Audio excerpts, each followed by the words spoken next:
You're listening to a podcast from Cancer.net.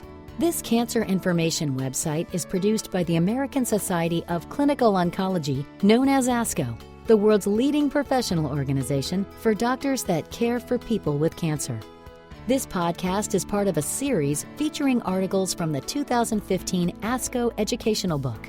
Produced annually, the Educational Book is a collection of articles written by ASCO annual meeting faculty and leaders from ASCO's other meetings. Each volume highlights the most compelling research and developments across the multidisciplinary fields of oncology and serves as an enduring resource long after the meeting concludes. In today's podcast, Dr. Bernardo Goulart discusses his article, The Value of Lung Cancer CT Screening. Dr. Goulart is a medical oncologist, an affiliate investigator in the Clinical Research Division at the Fred Hutchinson Cancer Research Center in Seattle, Washington. In this podcast, Dr. Goulart explains how low-dose computed tomography, or CT scans, can be used to screen for early signs of lung cancer in people who may have a higher risk of lung cancer. ASCO would like to thank Dr. Goulart for discussing this topic.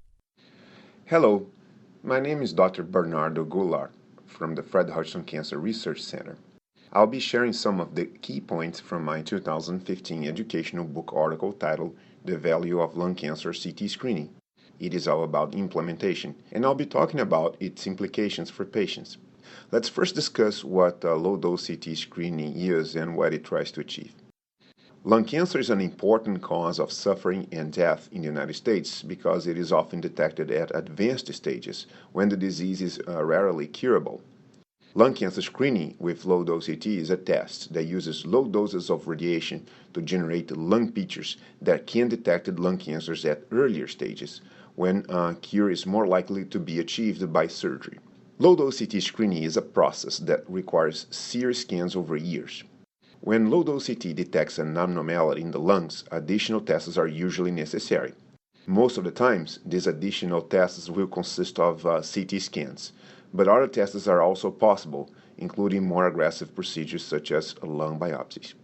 The main benefit of low-dose CT screening is that screening persons are less likely to die of lung cancer. In addition, those who undergo screening who are actively smoking have the opportunity to quit smoking by engaging in effective smoking cessation treatments at the time of screening as guided by their doctors. By quit smoking, persons will gain additional health benefits such as less cardiovascular disease and lung disease. Low-dose CT screening can cause a few harms. The most common harm caused by CT screening is the so-called false positive result. This consists of lung abnormalities that are suspicious for lung cancer but turn out to represent benign findings. False positive results may lead to additional tests, and those can be a source of anxiety, increased healthcare costs, and discomfort. In addition, low-dose CT scans expose patients to some amounts of radiation. In theory, a risk exists that this radiation will cause an additional cancer in the lifetime of the patient. With that said, the amount of radiation used in low-dose CT scans is extremely small. The benefits of low-dose CT scan far outweigh the risks imposed by radiation. Currently, commercial, Medicare, and Medicaid insurances are covering for low-dose CT screening in eligible patients. Patients should discuss with their doctors if they are eligible for low-dose CT screening. Doctors will use several factors, including age, smoking history, and other health factors, to conclude whether a patient is eligible to proceed with low-dose CT screening. We encourage patients to discuss whether low-dose CT screening is indicated for them with their doctors, and we also encourage those who are smoking to ask their doctors about the available resources to quit smoking at the time of low-dose CT screening. Low-dose CT screening, together with smoking cessation, will reduce by a large amount the number of deaths and suffering caused by lung cancer. For additional information, please view my article online at asco.org/edbook for a more in-depth discussion of this topic. Thank you. Thank you, Dr. Goulart. Please visit asco.org/edbook to read the full article. or visit www.cancer.net/lung for a comprehensive guide to lung cancer.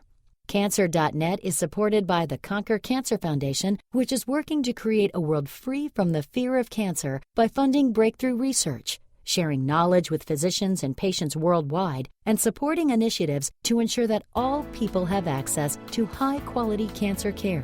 Thank you for listening to this Cancer.net podcast.